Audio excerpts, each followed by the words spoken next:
Bante akan menyebutkan peraturan dulu ya. Jadi yang sudah pernah mendengarnya tolong didengar lagi ya, agar Anda bisa meyakinkan diri Anda bahwa Anda telah sesuai dengan peraturan. 1. Tidak memakai baju pakaian yang transparan.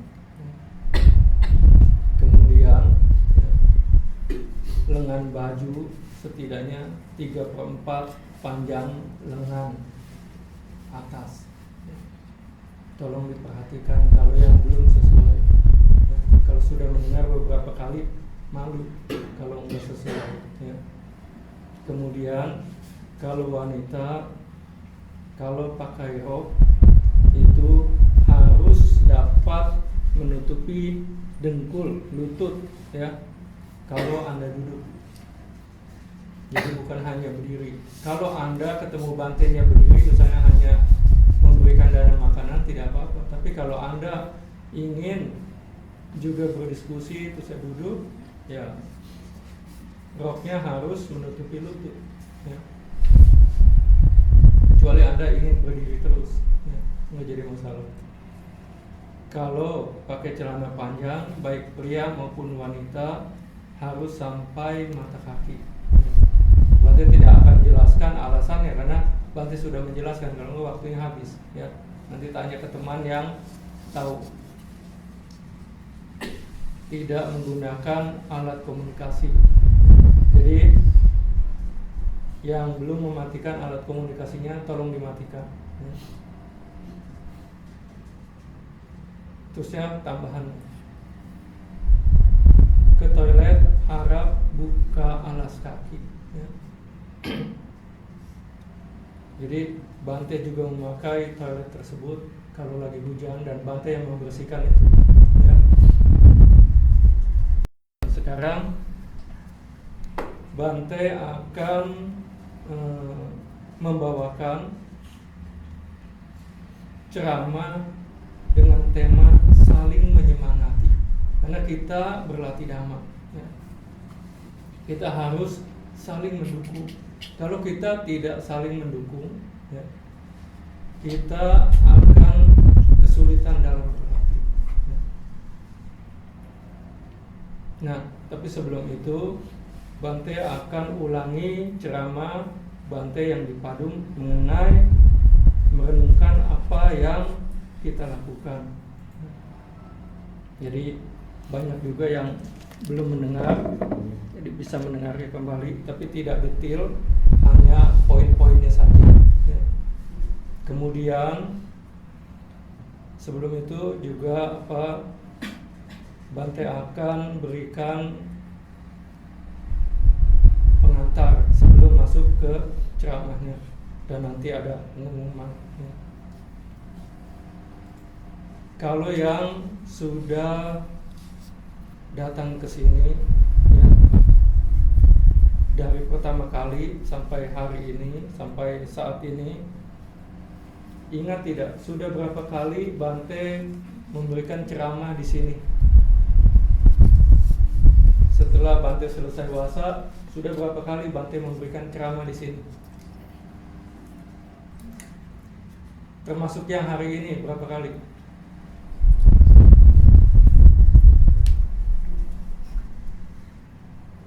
Susah amat jawab begitu. 3. Lihat, yang begitu aja susah diingat kayaknya, apalagi dhamma ini.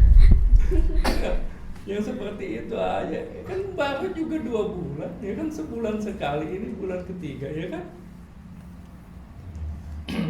3 kali. Ya. Ini khususnya yang baru-baru, ya. Apakah kalian tidak tahu Bante ini terkenal galak? Hah? Kalau udah tahu, kenapa datang ke sini?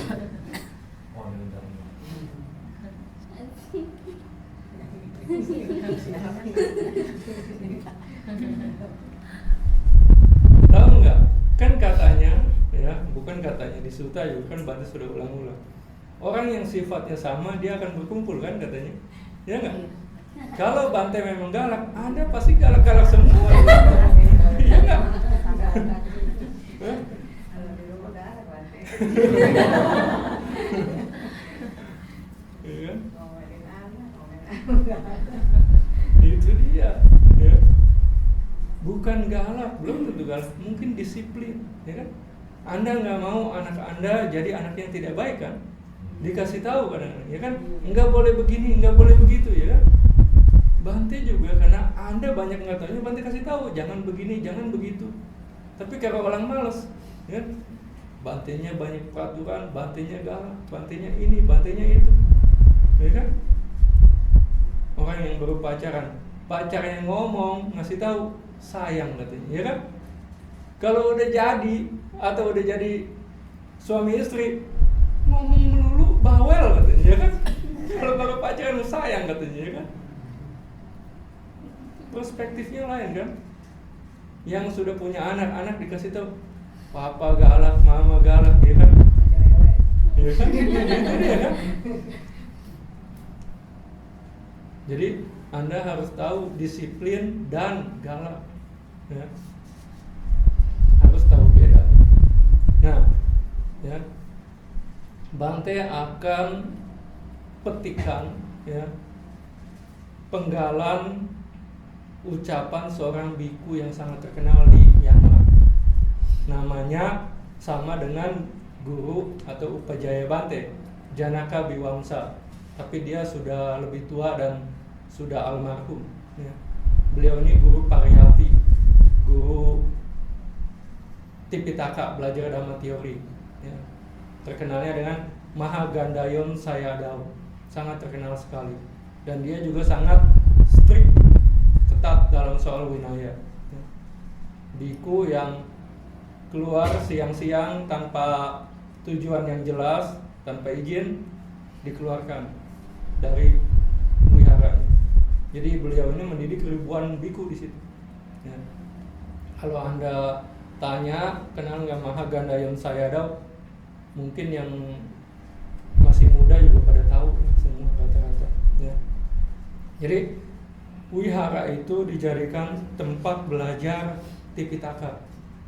Kalau disesuaikan dengan sekolah, misalnya universitas, itu kalau di Inggris kira-kira selevel dengan Oxford. Jadi nomor 1 itu, ya. Luar biasa. Dan ini petikan kata-katanya. Jadi beliau menasehati biku begitu. Para biku, jika kalian menerima sokongan dari orang lain dan menjalani hidup sebagai orang baik yang biasa-biasa saja, kalian tidak menjalani tugas kalian dengan memuaskan. Jadi biku nggak bisa biasa-biasa, karena dia disokong oleh umat, ya kan? Kalau biasa-biasa, apa bedanya biku dengan umat? Seorang biku harus jadi panutan, jadi dia nggak bisa biasa-biasa. Kemudian yang kedua, seorang guru harus hidup dengan standar moralitas yang tinggi. Dia tidak bisa menasehati atau dia tidak bisa menasehati murid. Jadi kalau dianya sendiri tidak baik, ya, sulit menasehati murid-muridnya. Kayak orang tua, ya kan? Bante sudah kasih contoh. Kalau orang tuanya misalnya merokok, nasehati anaknya jangan merokok, susah kan? Dibalikin, ya kan? Papa aja ngerokok, ya kan? Jadi seorang guru, seorang biku, dia juga mengajar, jadi otomatis jadi guru. Dia harus mempunyai moralitas yang baik, yang tinggi, harus pintar. Yang ketiga, pertama, kamu harus mempunyai perilaku yang baik. Kemudian barulah kamu dapat membuat orang lain berperilaku baik.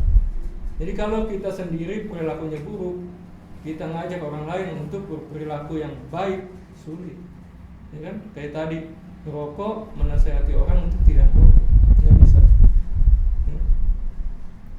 Jadi wejangan tersebut sesuai dengan wejangan Sang Buddha. Jadi Bante sengaja ingin mengulangi agar Anda dapat mengingatnya. Di artikel Sayangilah Diri Anda, Bante sudah katakan ini, ya. seseorang harus memantapkan dirinya terlebih dahulu pada hal yang pantas atau yang benar. Kemudian barulah dia mengajar, menasehati orang lain. Seorang bijaksana seharusnya tidak bernoda atau tidak tercela.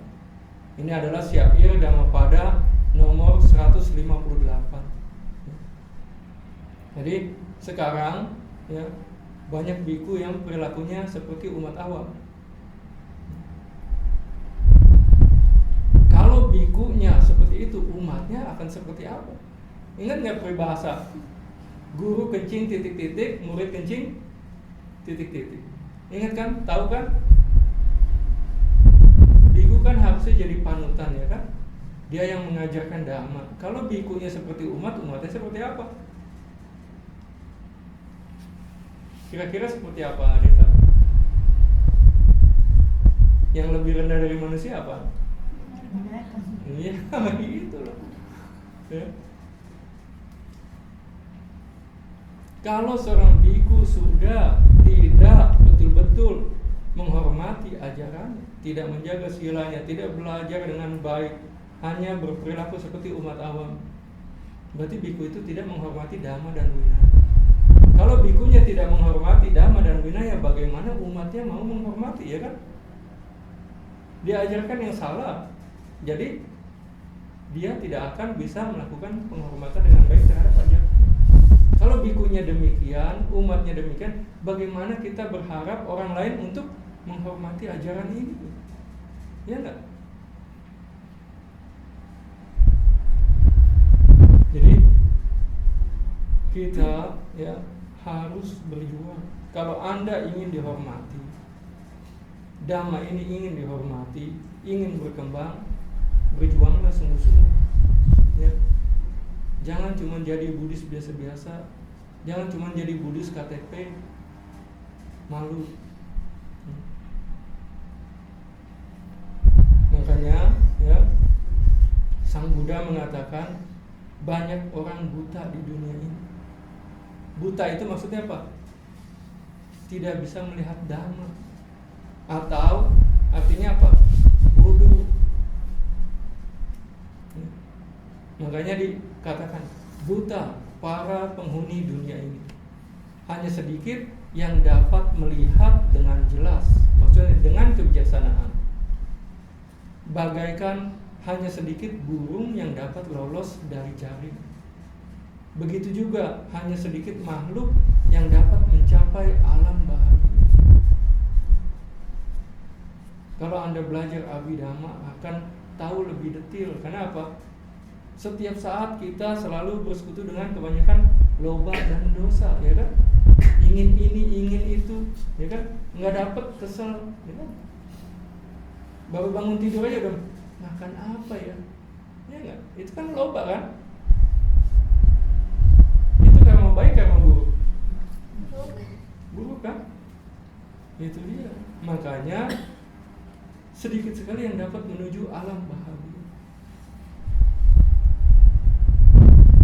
Di buku Dhammapada terjemahan Indonesia ya, ada dikatakan dunia ini terselubung kegelapan, katanya. Kalau Bante tadi menerjemahkannya buta para penghuni dunia ini. Tapi di buku ada bahasa Indonesia dituliskan dunia ini terselubung kegelapan. Jauh bedanya. Yang satu penduduknya yang buta, yang ini buminya yang gelap. Kalau malam hari juga gelap kan? Anda pakai lampu jadi terang. Buminya gelap atau terangnya jadi masalah. Yang penting penghuninya, ya gak? Jadi Sang Buddha ngomong penghuninya, bukan buminya, bukan dunianya yang gelap. Ya. Jadi banyak kesalahan. Ya. Oleh karena itu kita harus merenung baik-baik. Mumpung dhamma ini masih ada. Jadi kita harus merenungkan 4 tindakan kita. Yang kemarin, maksudnya waktu Bante ceramah di Padum, ada yang ingat 4 jenis tindakan apa saja? Menyenangkan, tidak bermanfaat. Coba satu orang lah itu yang berani menyebutkan. biar yang lain mendengar semuanya. Coba satu orang siapa yang berani ya? Menyenangkan, tidak bermanfaat. Menyenangkan, tidak bermanfaat, terusnya Tidak bermanfaat, tapi tidak menyenangkan, tapi bermanfaat. Oke, terusnya Tidak, jadi menyenangkan, tidak bermanfaat. Terus yang ketiga, menyenangkan, bermanfaat. Terus yang itu, yang terakhir itu logikanya apa? Tidak menyenangkan, Ya. tidak bermanfaat. Ya menyenangkan tadi. Tidak menyenangkan, tidak bermanfaat. Oke, Anda jadi sulit karena apa? Dibalik-balik sama.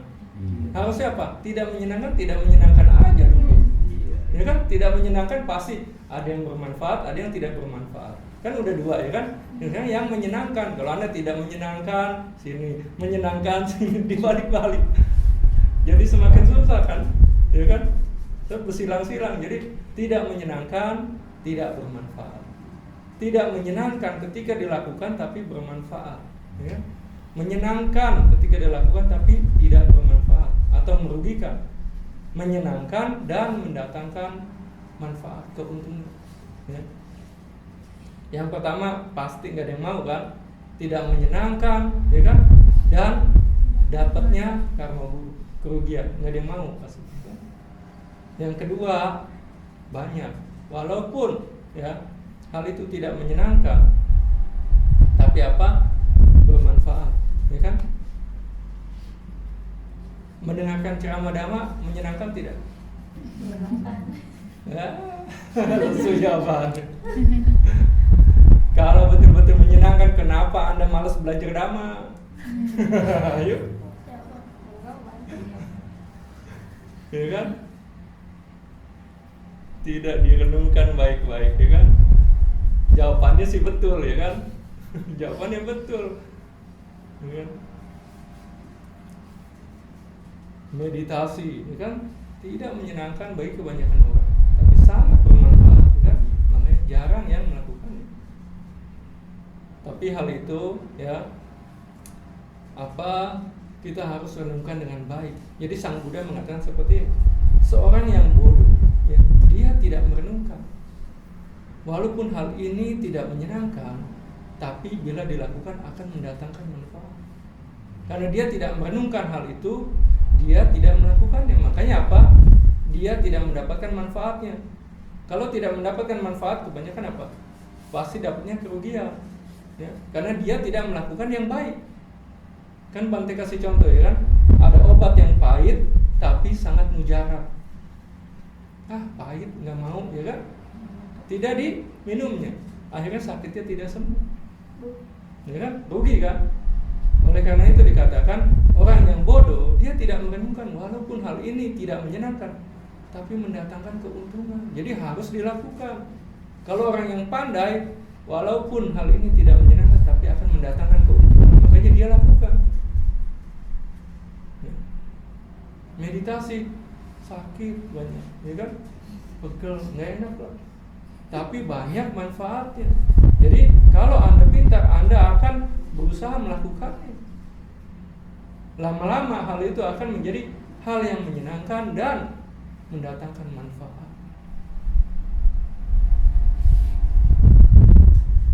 Yang menyenangkan tapi tidak bermanfaat, ini juga banyak yang melakukan, enggak?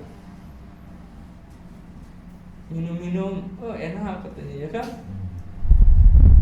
Tapi apa? Banyak nggak manfaatnya? Tidak ada, kerugian, ya kan? Ingat yang mabuk tanpa minuman? Nggak minum aja kita mabuk kan? Apalagi minum, ya?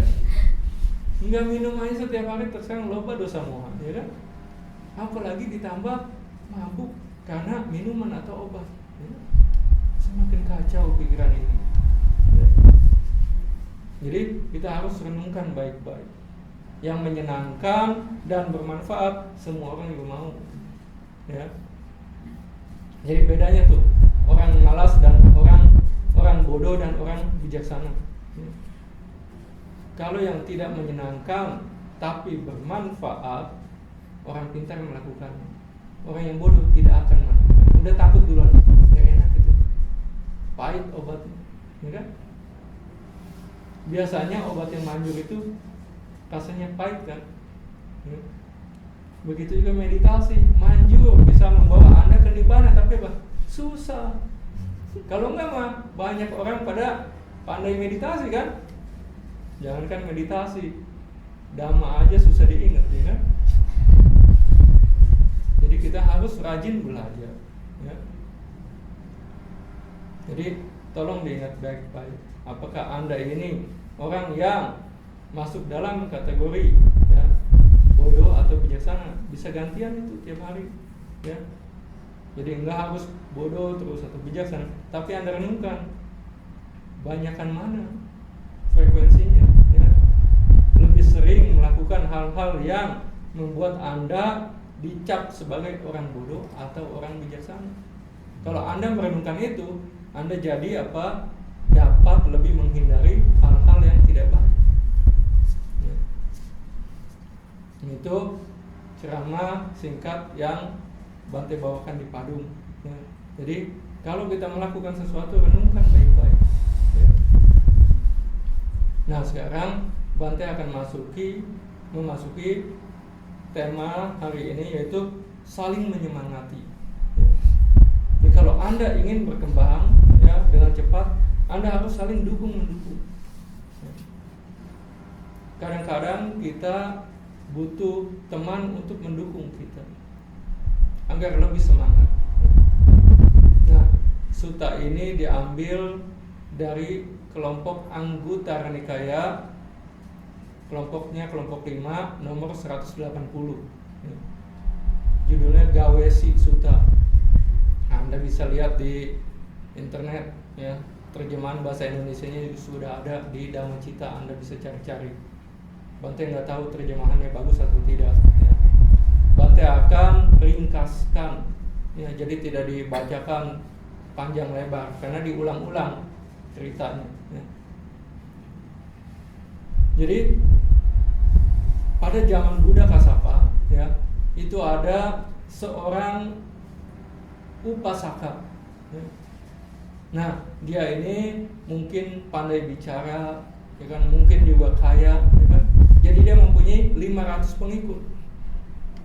Nah, karena si upasaka ini telah, jadi si orang ini namanya Gawesi ini menyatakan diri sebagai upasaka, ya, karena terinspirasi oleh Dhamma mungkin.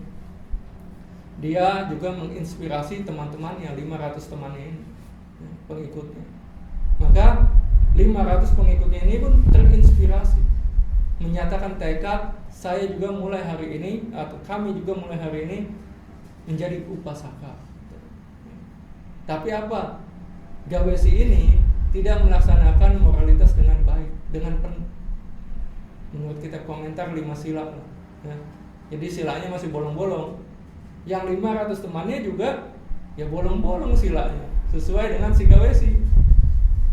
Terusnya suatu saat Gawesi berpikir, saya ini orang yang berjasa kepada mereka semua. Saya ini pimpinan mereka. Saya ini adalah orang yang menginspirasi mereka. Tapi apa bedanya saya? Saya 5 sila juga bolong-bolong. Mereka juga sama. Nggak ada yang spesial bagi saya.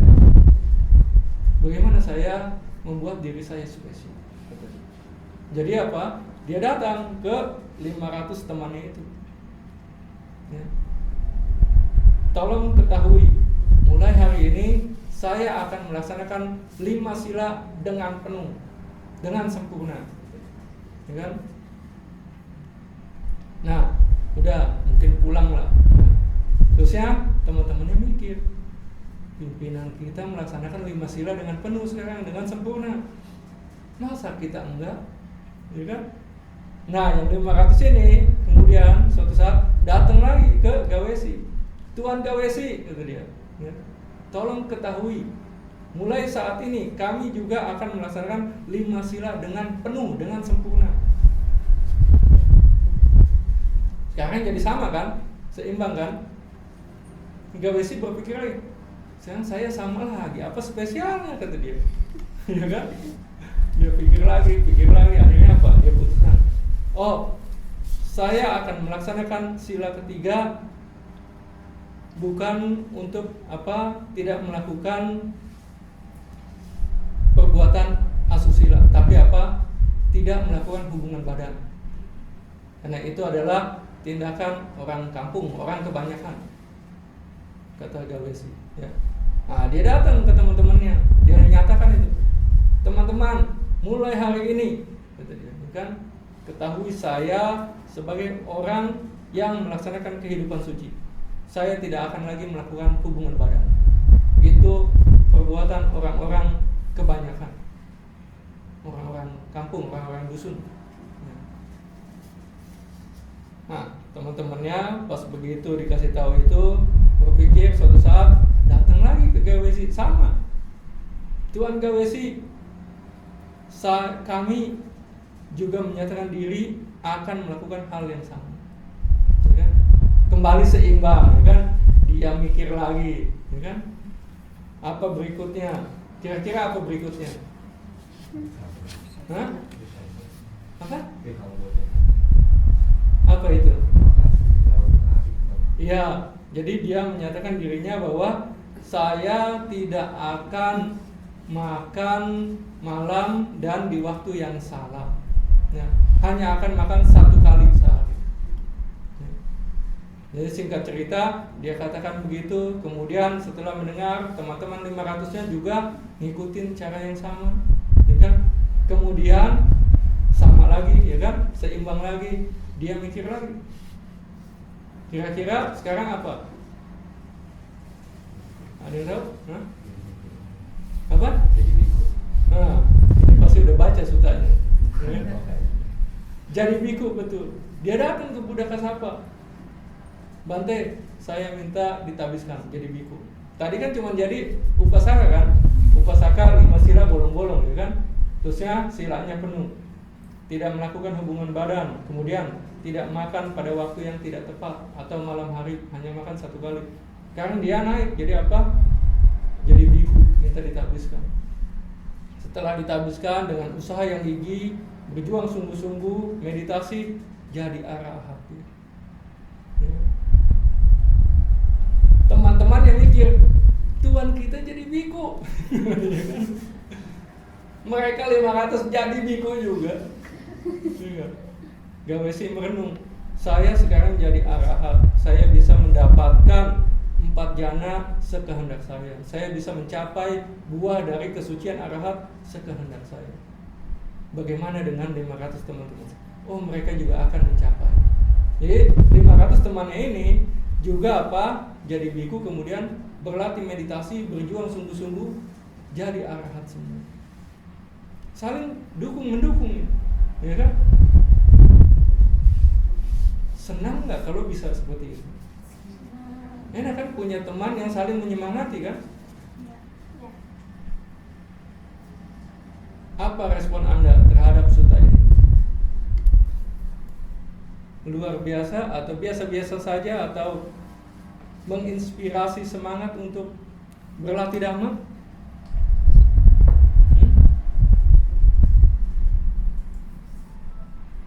Gimana? Inspirasi. Kok lemes? Bate nggak sebutkan awal sutanya. Saya Bate sebutkan awal sutanya. Ya. Jadi awal sutanya, ya, Sang Buddha berjalan sama rombongan biku ditemani Bante Ananda. Sang Buddha melihat hutan salak yang besar, kan? Kemudian apa, dia turun dari jalanan, dia masuk menuju hutan tersebut. Setelah masuk ke hutan, ada di daerah tertentu, di area tertentu, ya kan? Beliau berhenti di situ dan tersenyum. Ingat, kan dikatakan Buddha itu jarang tersenyum, ya kan? Kalau tersenyum pasti ada sesuatu yang ya membuat atau memicu inspirasi. Ya. Jadi Bante Ananda menanyakannya, Bante, apa yang membuat Bante tersenyum? Karena Tathagata tidak akan tersenyum tanpa alasan. Ya. Jadi dikasih tahu dulu di sini Ananda, ini suatu kota yang luar biasa, yang megah pada zaman Buddha Kasaba. Ya. Ada seorang upasaka bernama Gawesi. Nah, berkat dia, ya, 500 teman-temannya pun jadi upasaka. Kemudian diceritakan tadi sejarahnya itu sampai dia menjadi arahat. Ya. Jadi Sang Buddha setelah selesai mengatakan itu, Sang Buddha mengatakan kepada Ananda, Ananda, demikianlah kau harus berlatih. Ya, sedikit demi sedikit terus ditingkatkan. Ya. Jangan begitu-begitu saja, begitu-begitu saja. Enggak akan maju. Ya. Anda kalau mau maju dalam pekerjaan pun Anda harus meningkatkan pengetahuan Anda, keterampilan Anda, ya kan? Enggak bisa pada level yang sama saja. Ya. Demikian juga dalam jalur spiritual, kita harus terus melatih dan meningkatkan kemampuan kita. Coba Anda renungkan apa yang telah Anda lakukan. Nampaknya begini-begini saja, ya kan? Jadi kalau kita mau berjuang, kita harus sungguh-sungguh, jangan biasa-biasa. Karena dhamma ini sulit untuk dicapai, bukan tidak mungkin, tapi sulit dicapai.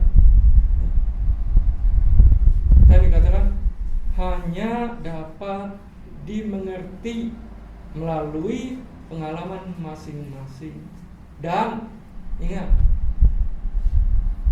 hanya orang bijaksana yang bisa menyelaminya, menembusnya. Ya. Kalau Anda ingin mengerti dhamma ini, mencapai dhamma ini, Anda harus membuat diri Anda apa? Hah? Meditasi. Anda harus membuat diri Anda agar Anda bisa mendapatkan dhamma ini. Anda harus membuat diri Anda apa? Bijaksana. Ya, bisa, tapi bijaksana levelnya kan banyak. Anda harus membuat diri Anda layak untuk mendapatkannya. Ya kan? Anda dikasih pekerjaan, ya kan? Kalau Anda bisa mahir, Anda menunjukkan kemampuan Anda, membuat pekerjaan yang Anda lakukan selalu memuaskan, ya kan? Anda layak mendapatkan promosi. Karena Anda layak mendapatkan promosi, Anda dapat dipromosikan dan Anda mendapatkan. Kalau Anda tidak layak, tidak akan dipromosikan. Ya.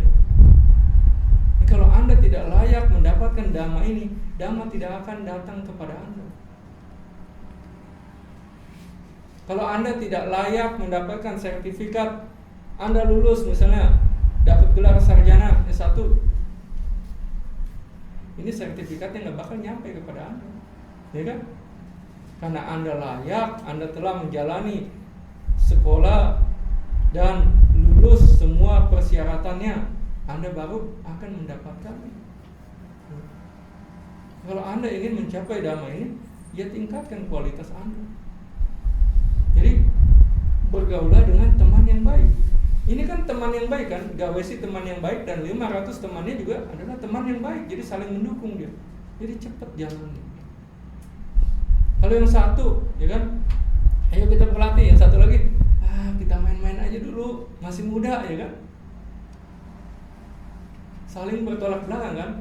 Susah tarik ke sini, ya kan. Di sini aja dia tarik ke sini. Yang satu tarik ke sini, ya kan. Kembali di sini aja. Ya kan? Kalau dia saling mendukung, ditarik terus ke jalan yang benar. Cepat kan jalannya. Kalau tadi ya, tarik ke kiri, tarik ke kanan, tarik ke kiri, tarik ke kanan. Ya diam aja di sini, ya kan. Dari sini ke sini, dari sini ke sini lagi. Ya. Hanya bagaikan jalan ditempuh. Jadi kita jangan seperti itu. Oleh karena itu harus belajar rajin. Jangan cuma ikut-ikutan. Ada di Magandhya Sutta, Majjhima Nikaya nomor 75. Di situ dikatakan, ya, karena dhamma ini hanya dihafal, tidak dimengerti isinya, ya. Suatu saat dhamma ini malah menjadi tidak dimengerti dan melenceng keluar jalur. Jadi zaman Buddha Kassapa dia mengatakan syair, suatu syair. Setelah itu apa? Biku-biku mengingatnya, biku-biku menyebarkannya. Tapi seperti sekarang, biku-biku hanya menghafalnya tanpa mengertinya.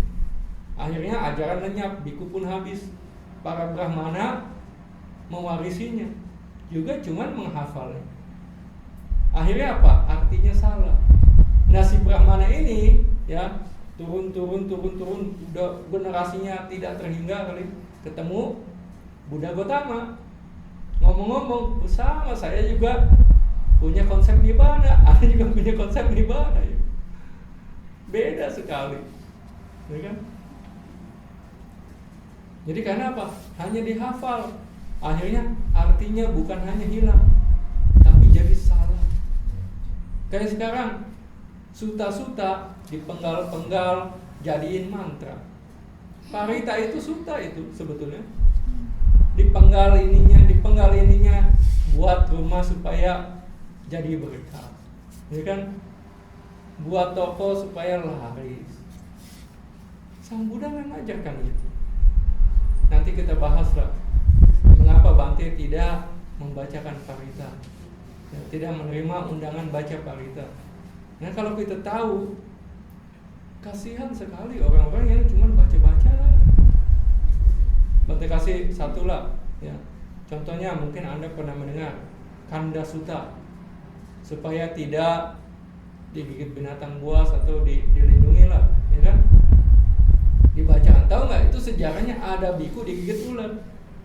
Sang Buddha bilang ini pasti biku nggak suka memancarkan meta, katanya. Jadi kata Sang Buddha, saya sarankan, saya anjurkan, saya instruksikan, lakukanlah pemancaran meta kepada ini, ya, ular kelompok ini, ular kelompok itu. Jadi Sang Buddha bilang apa? Pancarkan meta, bukan cuma dibaca. Saya kan cuma komat kamit doang kan, nggak tahu arti yang sesungguhnya, nggak tahu sejarahnya, ya kan? Jadi Sang Buddha itu ngajarin kamu harus memancarkan meta. Dan sekarang cuma dibaca aja kan, jadi mantra, jadi jampi-jampi, ya kan? Karena apa? Nggak belajar sungguh-sungguh, ya, jadi salah. Oleh karena itu belajarlah sungguh-sungguh. Jangan cuman puas dengan dana sila. Kalau sila Anda sedang-sedang saja, kalaupun terlahir kembali menjadi makhluk di alam bahagia, setinggi-tingginya Anda menjadi apa?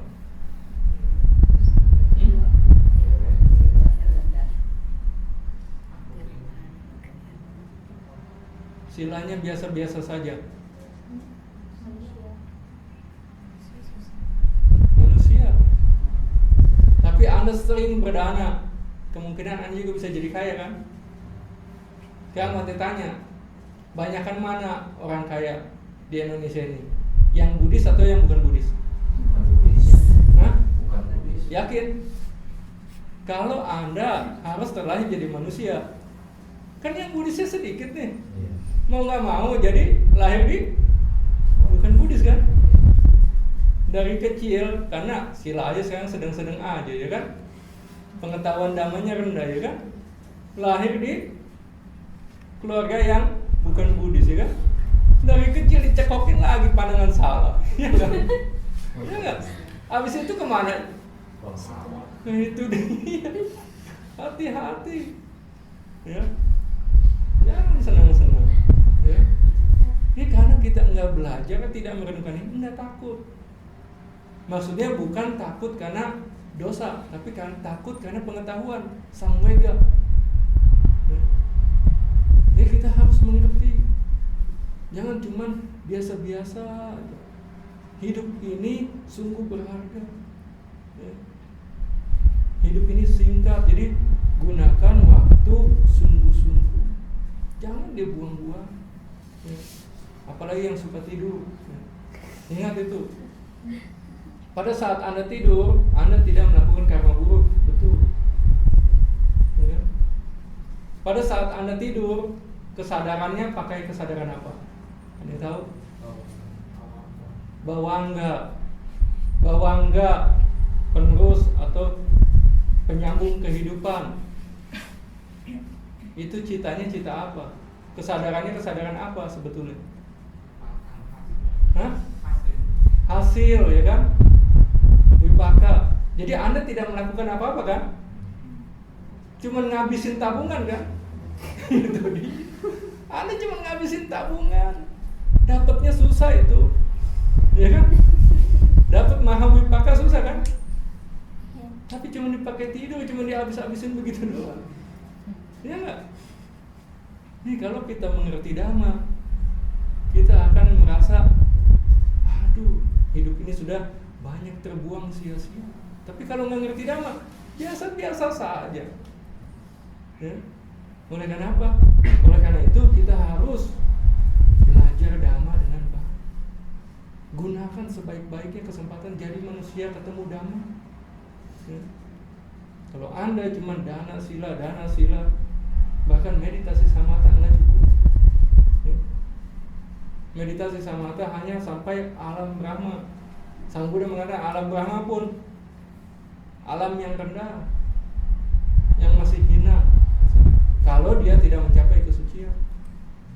Kalau Anda baca tulisan-tulisan Bante ada di situ tentang Bante Sariputra yang hanya mengajarkan seorang Brahmana sampai ke alam Brahma, ya kan?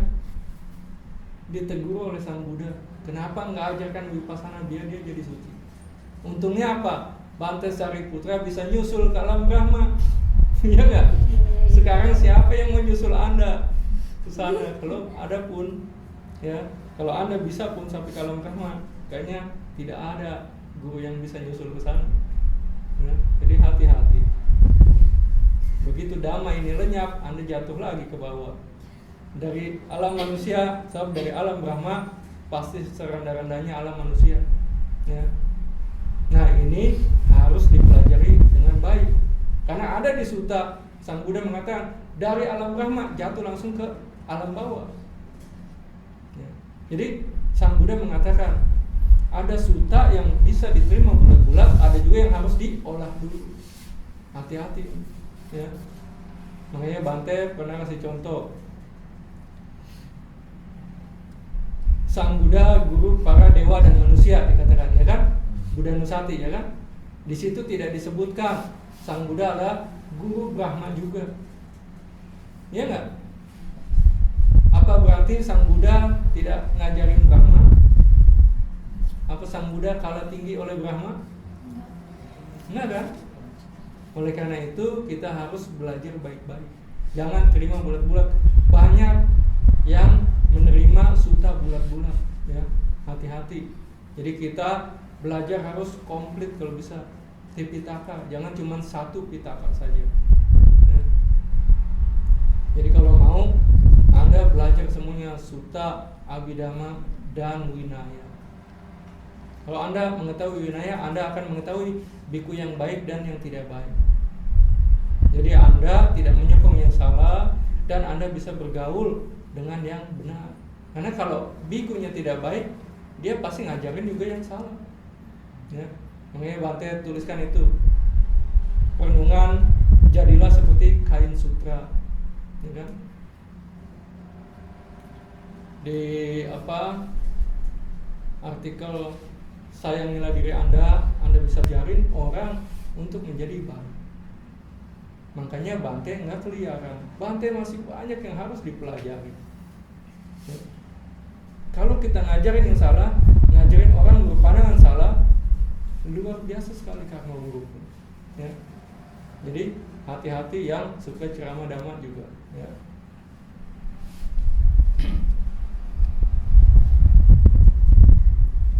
Sekarang ya Bante akan menjawab pertanyaan. Oh, sebelum menjawab pertanyaan, Bante akan bertanya dulu.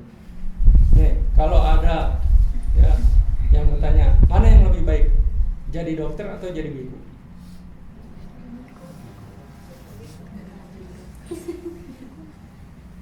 dokter nyembuhin penyakit apa? Fisik ya kan?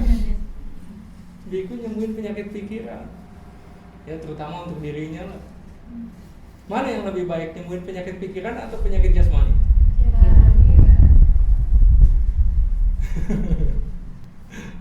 Yang mana yang lebih baik, jadi dokter apa jadi biku? Masih susah jawabnya.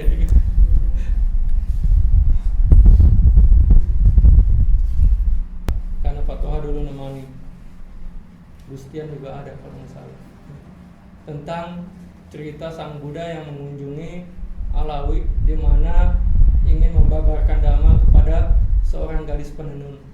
Ingat cerita itu? Ada yang tahu kan? Sebelum gadis penenun itu datang, apa Sang Buddha sudah ceramah? Belum kan? Kenapa?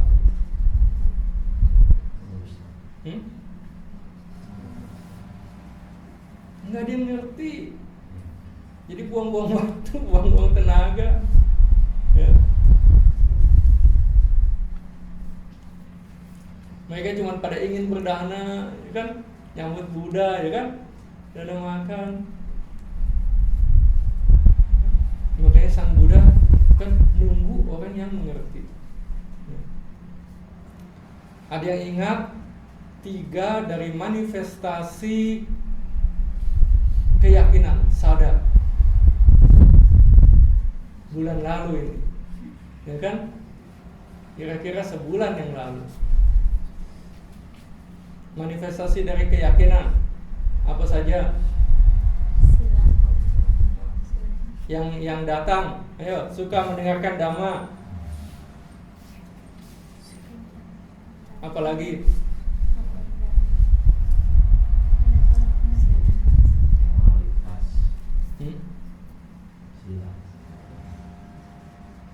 Bukan itu.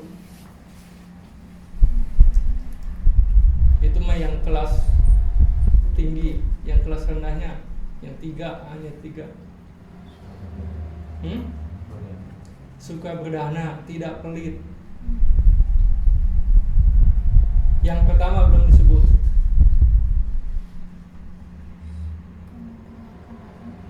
Suka menemui, suka berkunjung kepada orang yang bermoral atau orang mulia. Tujuannya apa? Mendengarkan dhamma. Dan dia tidak pelit. Kenapa? Kalau orang mengerti dhamma, lobanya makin besar apa makin kurang? Makanya nggak pelit. Loba kan nyengkeram kan? Makanya dia melepaskan. Itu manifestasi dari sadar anak TK. Ya, jadi hati-hati itu. Ya.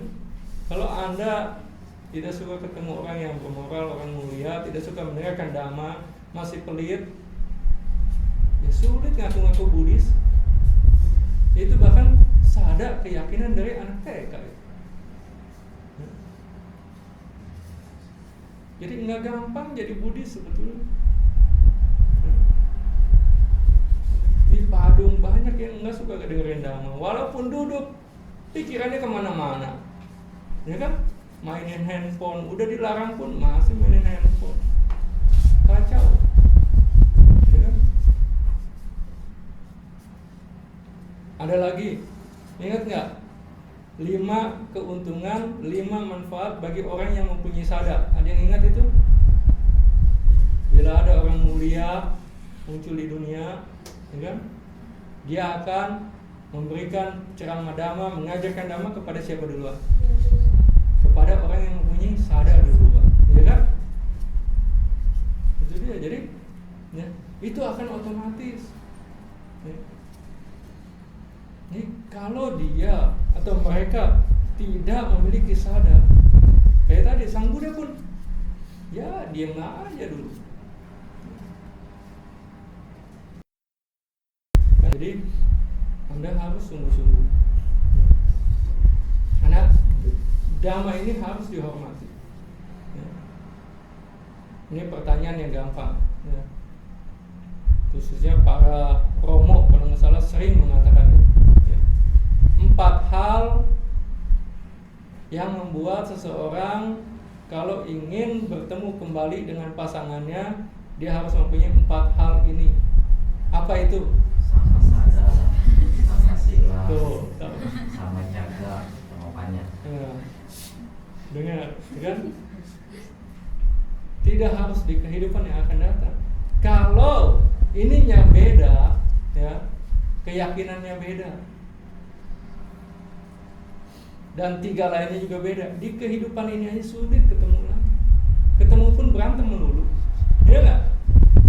Keyakinannya beda, yang satu pengennya ke sono, yang satu pengennya ke sono, ya kan? Nggak ketemu melulu, ya kan? Silanya beda, ya. Ini nggak boleh, ini mah nggak apa-apa, ya kan? Berantem melulu, ya kan? Yang satu jangan bunuh nyamuk, nggak apa-apa, kan? Berantem, ya nggak? Yang satu pelit, yang satu mau berdana, buang-buang duit, kan? Ya kan? Berantem melulu, ya kan? Yang keempat, tanyanya kalau nggak nyambung, ngomong ini kalau nggak nyambung, nggak enak, kan? Jadi jangankan di kehidupan datang, di kehidupan ini pun sulit untuk bertemu. Ya, kalau Anda yang pernah pacaran, kalau ngomong nggak nyambung sulit, ya kan? Jadi ya, kalau Bante menerangkan nggak nyambung, ya kan? Bante juga jadi males, iya nggak? Ditanya diem, udah diterangin besok diem lagi karena nggak suka memperhatikan, ya kan? Sadaknya kurang, silanya kurang, caganya kurang, panyanya kurang, ya nggak? Makanya tadi Bante jelaskan saling mendukung kita ini. Bante dulu seperti itu juga, Bante belum baca itu waktu dulu. Walaupun umat awam, Bante jalankan itu, tidak makan setelah tengah hari, berlatih meditasi. Nggak punya waktu, Bante bayar orang, Bante meditasi, dia ngerjain kerjaan Bante. Kalau kita niat, kita punya waktu. Kalau Anda nggak niat, nggak punya waktu. Jadi kita harus berjuang sungguh-sungguh. Bante laksanakan Pancasila, karena belajar dhamma, karena mengerti keuntungannya seperti ini. Naik sedikit-sedikit. Kalau Anda tidak naikkan kualitas Anda tidak akan pernah menjadi orang yang layak untuk menerima dhamma. Nih, Pak Edi atau Pak Toha, ditanya, kalau rumah seharga 5 miliar, kira-kira pajaknya berapa duit?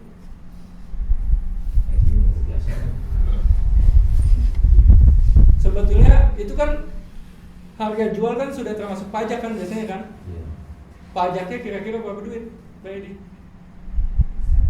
10%. 5 miliar 10% berapa duit? Jadi 500. Banyak kan? Kalau Anda ada yang mau ngasih rumah 5 miliar, suruh nebus bayar pajaknya. Kalau nggak punya, dapat nggak? Nggak dapat kan? Begitu juga dhamma ini, ya. Dhamma ini akan datang kepada Anda, tapi Anda nggak mau memenuhi syaratnya, balik lagi, nggak jadi. Ini udah mau dikasih rumah nih, mau nggak kamu? Rumah 5 miliar, nggak bisa nebus ya. Jadi nggak dapat kan? Anda belum layak menerimanya. Mungkin banyak orang yang mau mengasih kepada Anda, ya kan? Tapi kalau Anda belum layak, nggak jadi mereka. Dhamma pun begitu. Kalau Anda layak, jadi Sotapanna. Nggak ada yang melarang Anda jadi Sotapanna, Anda jadi Sakadagami, bahkan jadi Arahat, nggak ada yang melarang. Maksudnya Anda layak nggak menerimanya. Jadi kita harus membuat diri kita layak. Harus berjuang sungguh-sungguh. Jadi kalau Anda ingin cepat, saling dukung-mendukung, bergaulah dengan teman yang baik. Ya. Jangan yang biasa-biasa, apalagi yang salah melulu. Harus dihindari. Makanya itu menjadi syair yang pertama itu. Jangan bergaul dengan orang yang tidak bijaksana, bergaulah dengan orang yang bijaksana. Ya. Ini Bante akan ulangi syair Dhammapada, ya, yang pernah Bante sebutkan di sini. Seorang yang berpengetahuan sedikit atau yang pengetahuannya sedikit tumbuh atau berkembang bagaikan seekor sapi. Hanya dagingnya atau tubuhnya yang tumbuh, tapi kebijaksanaannya tidak. Sapi dikasih makan, dagingnya doang, badannya doang yang tambah besar, ya. Kebijaksanaannya tidak. Itu syair nomor 152. Ini syair Dhammapada nomor 64. Seorang yang bodoh, walaupun dia berasosiasi atau bergaul dengan orang bijaksana seumur hidup, dia tidak akan mengerti dhamma, bagaikan sendok sup yang tidak mengetahui cita rasa sup. Orang bodoh dikasih permata pun mungkin biasa-biasa saja, karena nggak tahu. Bante pernah memberikan perumpamaan tersebut, kan? Contohlah anjing, dikasih beras 1 karung, diam saja. Kasih beras 1 truk pun diam-diam aja dia, kan? Jangankan itu, dia kasih permata, diam-diam juga dia, ya kan? Cuek-cuek aja, ya enggak? Binatang sih. Karena enggak tahu, kan? Karena enggak tahu. Kalau kita tahu, kita pasti menyukainya. Kalau dia tahu, dia pasti menyukai. Coba dikasih tulang, perebut dia, ya enggak? Karena dia tahu, ya kan? Begitu juga orang yang enggak tahu dhamma, biasa-biasa saja, ya kan? Ngapain belajar dhamma, ya kan? Contohlah ya, tetangga di sini ada, bukan sih Bante kekurangan dana, ya kan? Dana makanan aja nggak pernah, ngapain buang-buang duit? Saya juga udah miskin, ya kan? Miskin karena nggak suka berdana, orang nggak suka nabung, bagaimana mau punya tabungan di bank, ya nggak? Tapi karena nggak ngerti, ya nggak pernah melakukan kebajikan, ya kan? Bante belum lama kehilangan 1 saudara lagi, kan? Udah tua, kan? Bante tahu hidupnya nggak banyak melakukan kebajikan, kan? Bante sengaja pindah patah ke sana beberapa kali, berdiri depan rumahnya. Cuman ngedenger deh, tuh ada Bante berdiri di depan. Nggak ada yang ngasih, nggak ada yang apa. Orang nggak ngerti dhamma, ya kan? Bante kalau suruh bacain parita nggak mau, tapi Bante tahu ini saudara Bante. Bante sengaja keliling ke situ. Kayak sebelum emak Bante meninggal, Bante pindah patah ke Gang Areng. Setelah emak Bante meninggal, nggak mau Bante. Oh, di situ orang-orang yang pada nggak punya sadar, ngakunya doang Buddhis KTP. Belajar enggak, apa enggak, cuma judi aja. Ya? Bante tetap habis meditasi limpahkan jasa. Enggak perlu dibacain parita, ngerti juga enggak dibacain parita, ya kan? Jadi kita harus belajar. Tanpa belajar kita tidak menyadari bahwa sesuatu ini, maksudnya dhamma ini sungguh bermanfaat. Kalau kita tidak mengetahui dhamma itu sungguh bermanfaat, kita biasa-biasa saja, tidak mempedulikannya malah. Bante mengerti karena Bante belajar. Tadinya Bante juga tidak peduli. Bante tinggal di California, di Amerika. Itu ternyata banyak biku hebat. Saya tahu Usilananda, ya nggak jauh-jauh banget lah, cukup jauh. Tapi ya kalau mau ya bisa Bante ke sana. Jadi ya dekat-dekat San Francisco atau San Jose. Kadang-kadang berkunjung ke Los Angeles, dan di situ juga ada wihara-wihara yang mengajarkan meditasi, tapi Bante nggak tertarik sama sekali. Jadi sebelum kita mengerti, kita tidak akan tertarik. Kita harus belajar, apalagi saat ini damai sudah menurun jauh. Kalau Anda tidak belajar sungguh-sungguh, Anda akan kehilangan damai. Damai ini muncul lagi, tahu apa, ya. Jadi kalau Anda tidak berjuang sungguh-sungguh saat ini, Anda akan kehilangan kesempatan. Kalau Anda ingat, menjadi tihetuka saja atau makhluk yang terlahir dengan kebijaksanaan tidak cukup, ya. Jadi kalau kebijaksanaan bisa dari berdana, ya kan, bisa dari sila, bisa dari meditasi samatha dan vipassana. Bahkan dari meditasi vipassana, kalau Anda hanya sampai pandangan terang ke-1 dan kedua, nggak cukup untuk bekal menjadi orang yang terlahir dengan kebijaksanaan sehingga nantinya akan mencapai kesucian. Nggak cukup. Sekarang harus menembus anicca dukkha anatta, harus melihat ketidakkekalan, penderitaan dan anatta. Melihat satu, melihat semuanya. Jadi coba lihat anicca. Kalau Anda sekarang dua hetuka, Anda akan jadi tihetuka. Kalau Anda sekarang tihetuka yang belum cukup, akan menjadi tihetuka yang cukup. Kalau Anda tihetuka yang cukup saat ini, Anda mungkin tercerahkan di kehidupan ini juga. Masih bisa, masih mungkin. Ya. Bukan mempromosikan, Bante lagi nulis buku meditasi, Bante jelaskan itu di situ. Ya. Jadi berjuanglah sungguh-sungguh, saling mendukung. Kayak tadi 5 sila, oke lah saya laksanakan dengan penuh, dengan sempurna. Teman-temannya ikut, ya kan? Dia melaksanakan yang lebih baik lagi.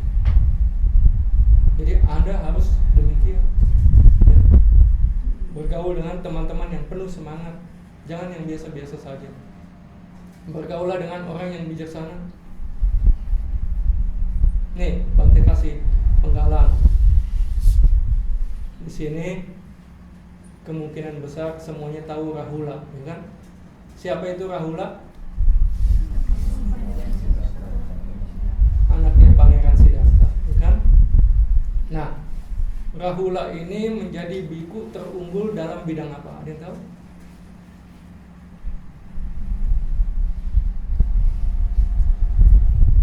Tidak tahu. Dalam aspek keinginan untuk berlatih. Jadi diantara murid-murid Sang Buddha yang suka berlatih, ya, Rahula lah yang paling unggul. Jadi katanya waktu masih kecil, ya, bahkan sejak Samanera, beliau Samanera kira-kira itu umur 7 tahun. Beliau sudah tinggal sendiri. Nah, dia tiap pagi katanya, ya, dia ngambil pasir di genggam, ya, terus dia dikucurin, ya. Dia berkata, semoga saya mendapatkan nasihat dari para guruku sebanyak butiran pasir di genggamanku. Ini nasihat, teguran, instruksi dari guru-guruku sebanyak butiran pasir di genggaman. Banyak nggak segenggam pasir ini? Banyak kan butirannya kan? Itu dia. Makanya biku yang paling suka berlatih itu Rahula. Kita harus suka berlatih. Tanpa kita menyukainya, kita tidak akan maju. Ini harus sungguh-sungguh. Dhamma ini luar biasa. Bante akan petikan lagi Syair Dhammapada yang sudah Bante tuliskan di artikel Sayangilah Diri Anda. Karena walaupun dibaca kadang-kadang hanya asal baca, tidak tahu maknanya, ya. Seseorang harus mengikuti seorang yang bijaksana, yang menunjukkan kesalahannya dan menasehatinya bagaikan seorang yang mengikuti pemandu ke tempat harta karun. Mengikuti orang bijaksana yang demikian adalah demi keuntungannya, bukan kerugiannya. Itulah yang dilakukan Rahula tadi, ya kan? Semoga saya mendapatkan nasihat sebanyak butiran pasir di genggamanku. Jadi zaman dulu itu biku saling menegur. Maksudnya bukan bertegur siapa saja. Kamu salah, nggak boleh begitu. Dikasih tahu. Kalau sekarang cuek-cuekan. Kalau sekarang marah dikasih tahu juga. Ya. Jadi prosedurnya itu seorang biku zaman dulu itu harus saling ngasih tahu.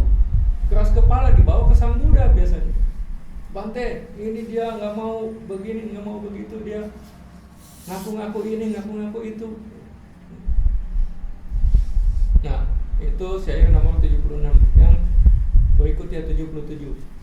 Biarkan dia, maksudnya dia ini orang bijaksana, memperingatkan, menasehati dan mencegah seseorang dari perilaku buruk. sungguh menyenangkan dia bagi si baik, tidak menyenangkan dia bagi si buruk atau bagi si jahat. Jadi zaman dulu biku itu saling menegur, nggak boleh begini, nggak boleh begitu, harus begini, harus begitu. Jadi kalau yang tidak baik, dia kesel gitu. Kalau yang baik, yang bijaksana, dia terima kasih dikasih tahu. Kenapa?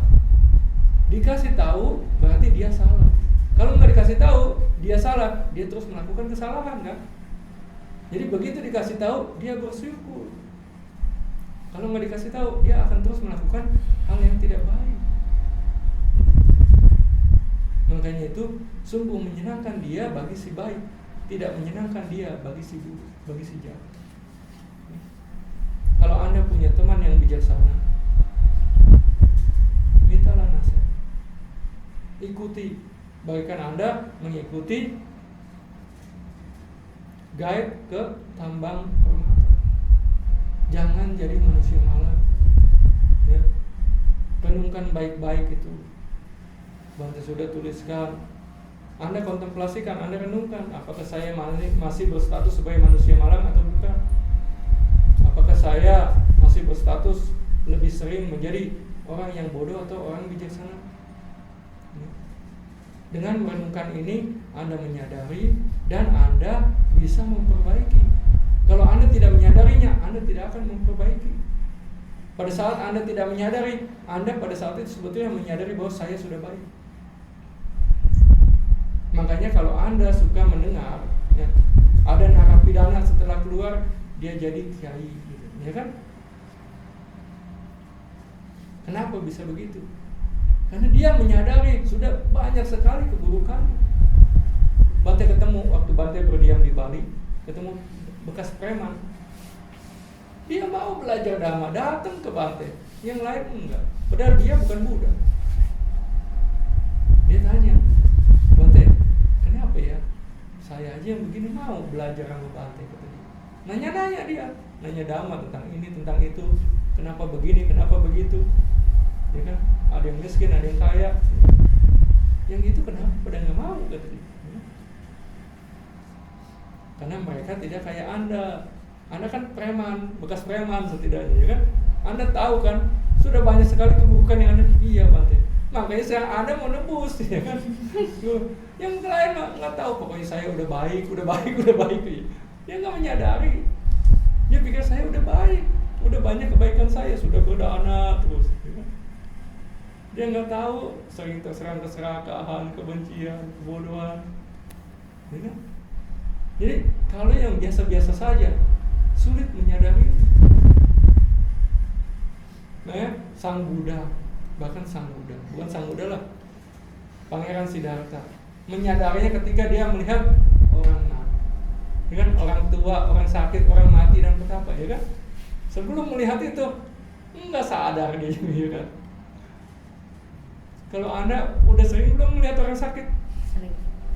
Melihat orang mati? Sering juga, ya kan? Masih begini-begini saja, ya kan? Jadi harus lebih rajin latihan, ya. Kalau Sang Buddha saja rajin luar biasa, apalagi kita harus lebih rajin lagi. Kenapa? Kualitas beliau jauh lebih tinggi dari kita.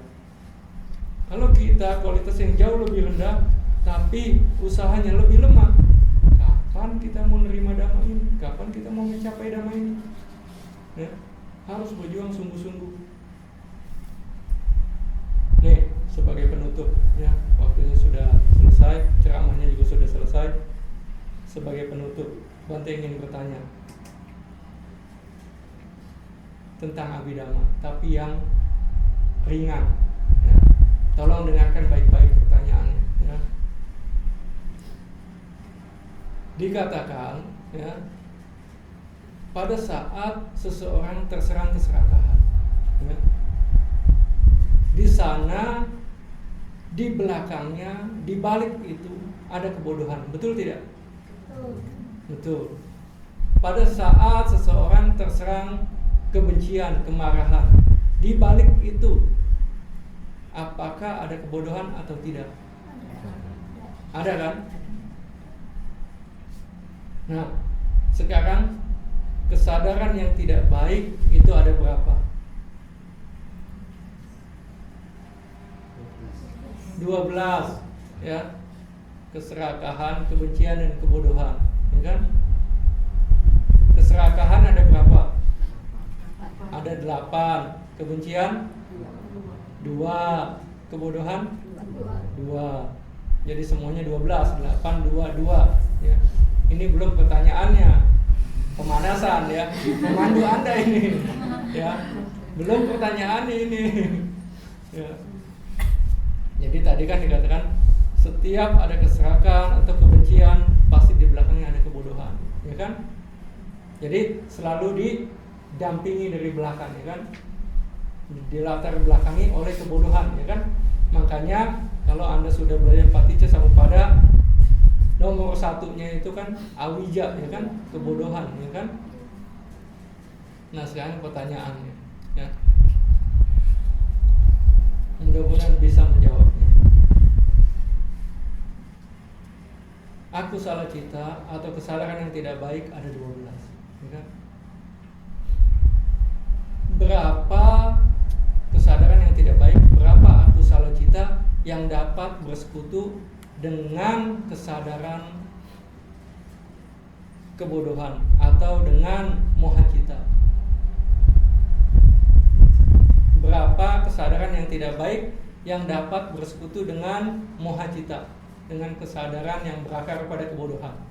Ada berapa?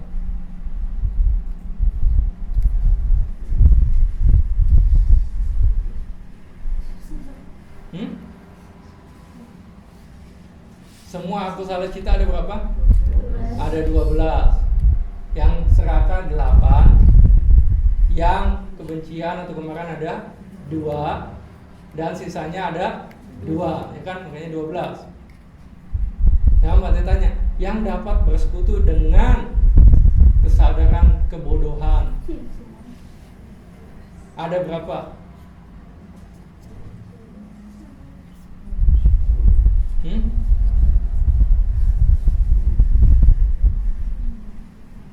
Indra kok diam? Nah, yang lain yang sudah belajar Abhidhamma tadi kan udah ngerti kan, ada 12. Kalau ada ini di belakangnya ada ini, kalau ada ini di belakangnya ada ini, ya kan? Nah, Mbak tanya, berapa yang dapat bersekutu dengan kesadaran kebodohan, kesadaran yang berakar dari kebodohan dengan moha cita? Ada berapa?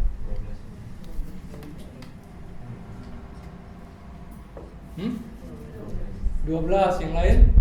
Ada lagi yang mempunyai jawaban yang lain? Jangan takut. Apa? 81. Kalau Anda melakukan maha kusala, bersekutu dengan moha enggak?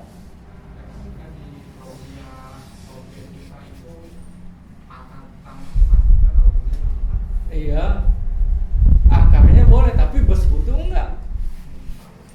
Ya, makanya hati-hati. Pertanyaan berapa cita yang bersekutu dengan kebodohan? Maha kusala bisa bersekutu dengan kebodohan? Enggak. Ya, jadi hati-hati. Berapa? Ada yang 12, ada lagi yang lain?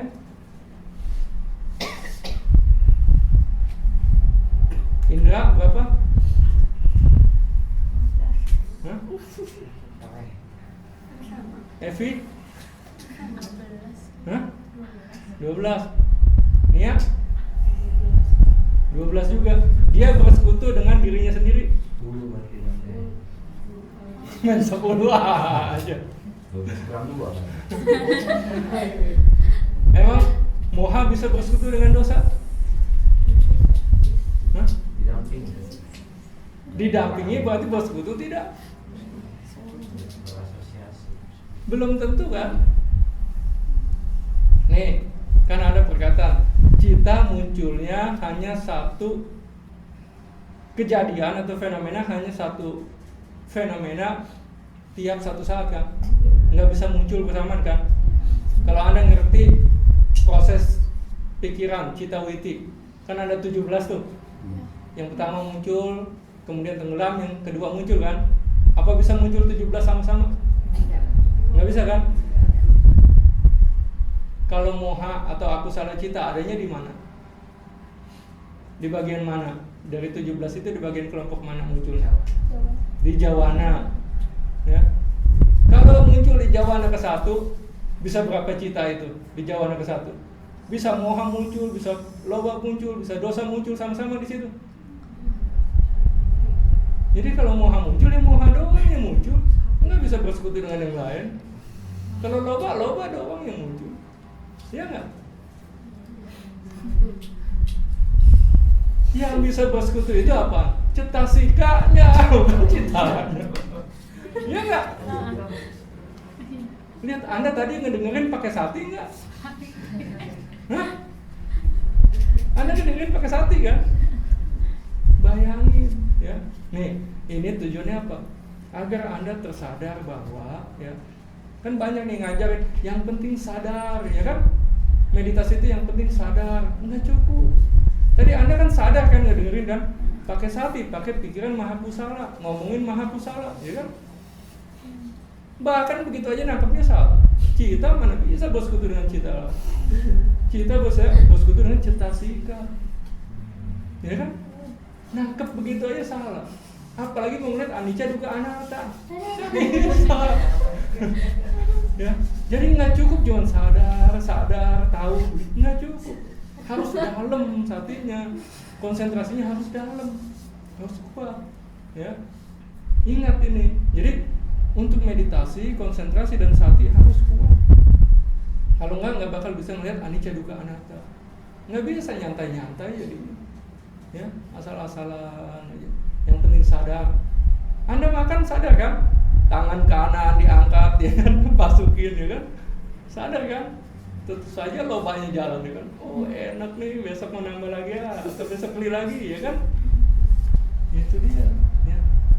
Nggak bisa hanya sekedar sadar, nggak bisa. Jadi Anda harus betul-betul menelitinya dengan baik, ya. Nah, sebelum diakhiri dengan tanya jawab, Bante kasih pengumuman dulu, ya. Bante akan bimbing ODM di Saung Meditasi Lemo tanggal 22 Februari, ya. Jadi kalau Anda mau, cepat-cepatlah daftar karena Bante batasin hanya 30 orang. Nggak bisa lebih-lebih karena kalau terlalu banyak akan sulit juga untuk berlatih, ya. Dan di situ Bante akan jelaskan bagaimana bahia tercerahkan. Karena bahia ini sering ikutin, dia cuma mendengar tercerahkan, ya kan? Gampang, yang penting sadar, dia mendengar langsung tercerahkan, ya kan? Nggak bisa seperti itu, ya. Jadi akan Bante jelaskan nanti di sana. Kalau Anda mau baca suta, salah satu suta pendukungnya adalah itu Anggutara Nikaya kelompok 4 nomor 191. Ya, kalau terjemahan Dhammacita diikuti oleh telinga, ya. Tapi lebih baik baca bahasa Inggrisnya. Bahkan bahasa Inggrisnya terjemahannya salah, jadi hati-hati, ya. Bante cek yang bahasa Jerman, yang Jerman juga tidak tepat, ya. Itu hanya suta pendukung. Anda bisa baca riwayatnya juga, riwayat Bante Bahia itu seperti apa, ya. Jadi nanti kalau Anda ikut dijelaskan akan lebih nyambung, ya. Jadi lebih dapat menangkapnya. Kalau pertemuan berikutnya mungkin kita akan bahas hal yang berhubungan dengan winaya sedikit. Misalnya, apakah Sang Buddha menunjuk wakil sangga untuk menggantikannya setelah beliau meninggal? Apakah sangga menunjuk seseorang untuk menjadi kepala sangga? Kalau sekarang banyak kan, kepala sangga ini, kepala sangga ini, kepala sangga anu, ya kan? Apakah zaman dulu ada seperti itu? Jadi tradisi sekarang bikin kelompok ini, kelompok ini, kelompok ini, dipimpin si ini, si itu. Apakah ada seperti itu? Terusnya biku yang seperti apakah yang patut dihormati, yang patut disokong, yang layak mendapat penghormatan? Kalau Anda mau baca sutanya Majjhima Nikaya nomor 108, ya.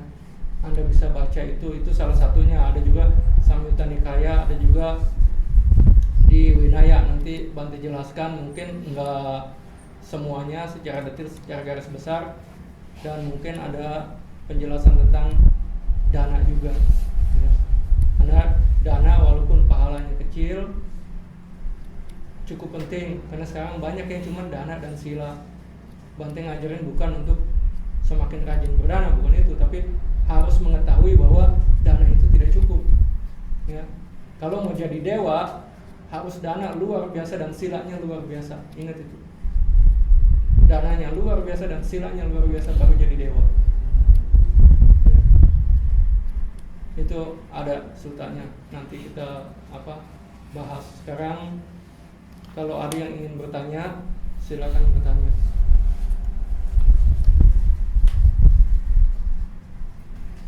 Oh, kalau yang ingin daftar mungkin tolong di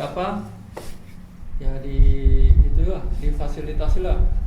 Mungkin Pak Edi bisa, karena Pak Edi kan kenal sama Pak Mul, ya kan? Jadi yang di sini kalau itu mungkin ya bilang ke Pak Edi lah, ya biar nanti Pak Edi nyampaikan.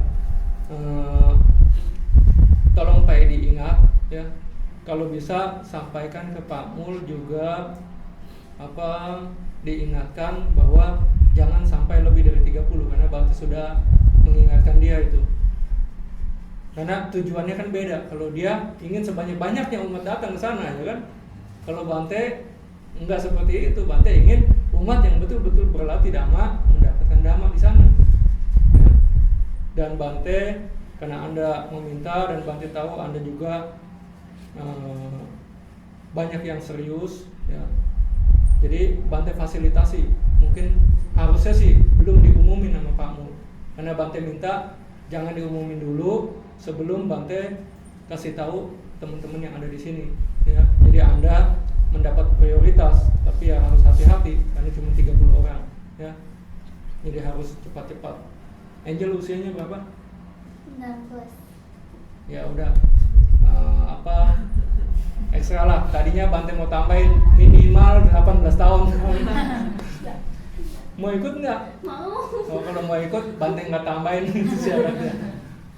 Biasanya kalau yang ya masih SMP itu kadang-kadang masih sulit dikasih tahu. SMA aja masih sulit, ya.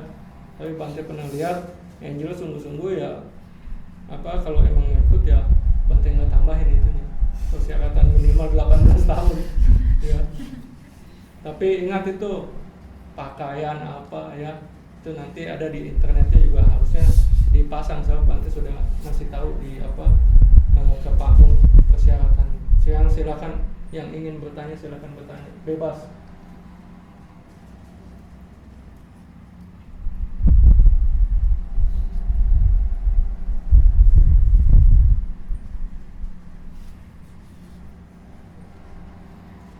Berarti sudah ngerti semua kan? Nanya enggak, kalau ditanya enggak juga, tapi enggak bisa. Enggak bisa dijawab. Ya kan?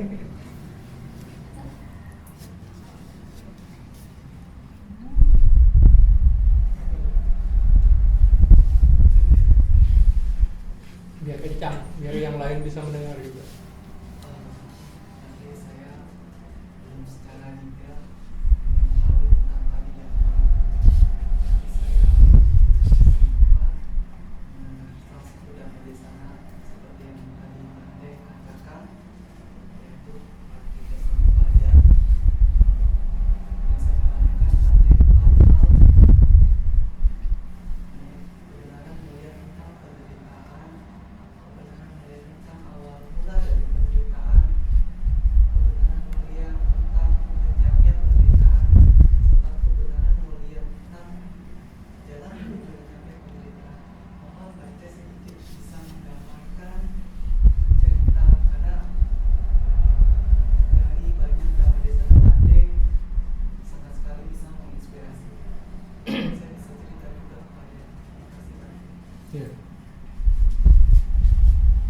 Bante akan jelaskan singkat saja, ya.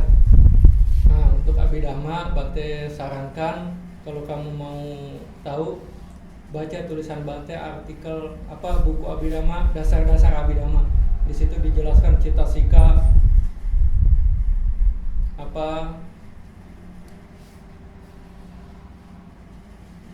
maksudnya sifat-sifatnya, ya, penjelasan dari masing-masing cita sika dijelaskan di situ.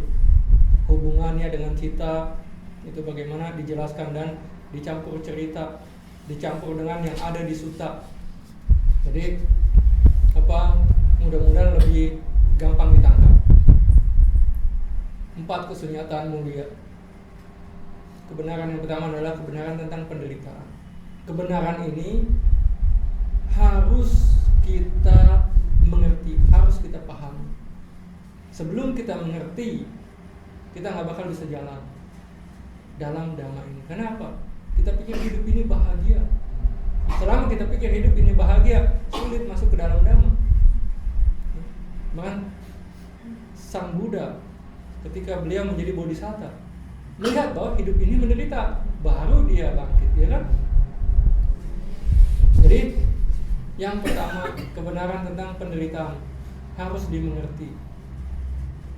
Biasanya makanya orang yang masuk dhamma ini setelah mengalami kejadian yang biasanya membuat dia syok, ya, baru dia. Ya. Kalau enggak, biasa-biasa saja, cuma ikut-ikutan saja, ya.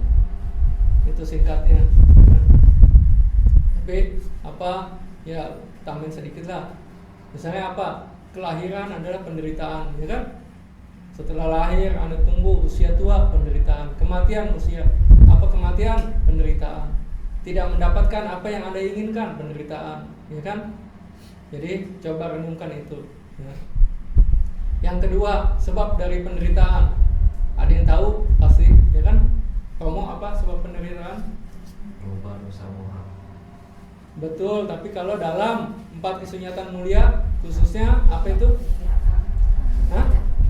Ya, tanah itu bagian dari loba, ya, pendambaan, kerinduan, sayang juga masuk ke situ. Ya. Contoh, ini contoh yang baik. Kemarin minggu lalu Romo ngasih tahu ada pesawat yang hilang. Gitu. Udah ketemu belum? Sudah ketemu? Baru belakang. Di mana? Di laut, di hutan? Laut. Di laut. Oh. Udah ketahuan beritanya karena apa? Black box sih belum ketemu. Oh. Banyak nggak yang meninggal? Hampir semua 162 ya. Ada yang selamat? ada. Oh, berarti semua yang nggak hampir semua. Di antara kamu baru 40 berarti yang jasadnya. Iya. Ya Anda sedih tidak? Enggak. Itu banyak orang mati, kenapa nggak sedih? Iya, tanya kurang. Karena nggak ada kemelekatan, nggak ada tanha di situ, nggak ada kerinduan. Itulah sebab penderitaan. Kalau ada tanha, coba keluarga Anda kan sayang, ya kan, melekat, nangis bisa, ya kan? Kecil. Iya. Walaupun sama-sama kematian, karena nggak ada tanha, biasa-biasa aja kan. Makanya disebut tanha lah penyebabnya, ya kan? Kalau Anda benci, senang lah, syukur lu mati, ya kan? Ya nggak? Kalau musuh begitu kan? Iya begitu. Kalau kita sayang sama orang itu, ya kan? Karena loba, karena kemelekatan kita, sedih kan? Itu dia, makanya sebab dari penderitaan adalah tanha, bukan kematiannya, ya kan? Bukan umur tuanya. Ya cuman itu adalah manifestasinya. Ini penyebabnya, makanya kan beda kan? Tadi ada kebenaran tentang penderitaan, ini adalah sebab dari penderitaan, ya kan? Kita loncat dulu ke yang keempat, jalannya bagaimana? Anda sudah tahu kan sebabnya? Ya tinggal dibuang sebabnya. Jadi Anda harus mengurangi loba, kemudian dibuang habis. Jadi harus sedikit demi sedikit. Kayak tadi kan, laksanakan Pancasila dengan baik, naikkan lagi. Ini kan mengurangi keserakahan itu, ya kan? Pancasila, Anda masih makan bebas, ya kan? ini kurangin, ya kan, dengan naik silanya ada ngurangin makannya, ya kan, ngurangin tontonan-tontonan, musik-musik mendengarkan, dikurangi juga, itu kan keserakan semua kan sebetulnya, ya kan. Sila juga membantu. Jadi kalau silanya nggak baik, sulit. Makanya kelompoknya apa? Sila, samadhi, baru panya. Tapi di atas adalah panya kan? Sesungguhnya urutannya panya dulu kan? Kenapa bisa begitu? Bukannya harus melaksanakan sila dulu? Mau laksanakan sila harus punya kebijaksanaan. Betul. Kalau dia nggak ngerti, ya kan? Bagaimana dia mau melaksanakan sila? Kalau cuman disuruh oleh orang tuanya kan, ditakut-takutin, ya kan? Nggak boleh ini, kalau nggak dikasih uang jajan gitu, ya kan? Baru melaksanakan. Tapi bakal baik tidak melaksanakan, enggak kan? Kalau lagi nggak kelihatan, dia melakukan pelanggaran. Oleh karena itu, awalnya harus dari kebijaksanaan. Yang paling gampang kebijaksanaan tentang hukum karma, sebab dan akibat. Perbuatan baik, hasilnya baik. Perbuatan buruk, hasilnya buruk. Kalau Anda mengetahui ini, oh kalau saya melakukan itu kan tidak baik, saya nanti akan menderita. Maka dia akan mau melaksanakan sila. Jadi harus punya pengertian dulu. Makanya apa? Pandangan benar yang pertama. Ingat nggak Bante cerita tentang pohon pepare? Pepare pahit kan? Bijinya mau ditanam dimanapun hasilnya pahit kan? Itu kesan udah. Kalau bijinya pahit, ditanam dimanapun pasti hasilnya pahit. Kalau awalnya sudah salah, yang lainnya pasti ikut salah. Kalau pandangannya udah salah, yang lainnya pasti salah. Pandangannya salah, pikirannya pasti salah, ya nggak? Pikirannya salah, ucapannya salah, ya nggak? Kalau udah pikirannya salah, ya kan? Perbuatannya salah, penghidupannya salah, ya nggak?